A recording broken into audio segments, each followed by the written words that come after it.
ઘુમ્મટની છતમાં આભલાના નાના ટુકડાઓ દ્વારા જે સુંદર કાચકામ થયું છે તે નયનગમ્ય છે.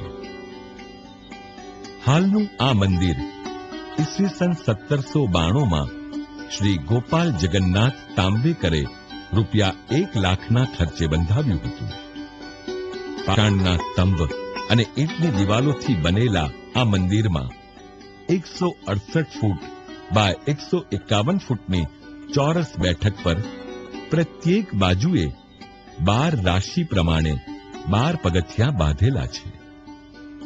વિશાળ ચોકથી ઘેરાયેલા આ મંદિરને 8 ઘુમ્મટ અને 24 મિનારા છે, જે પૈકી સૌથી મોટો મિનારો 90 ફૂટનો છે. આના કારણે જિલ્લાનું આ મોટામાં મોટું મંદિર છે. આના 24 મિનારા સોનાના વરખથી મઢેલા છે. બંને બાજુ 5 માળની 50 ફૂટ ઊંચી 2 દીપમાળાઓ છે, જેના મિનારા પણ સોનાના વરખથી મઢેલા છે. મંદિરનો દેખાવ મુસ્લિમ સ્થાપત્ય જેવો છે, છતાં આ મંદિરની બાંધણી હેમાદ્રીપન્ય મંદિરો જેવી જણાય છે.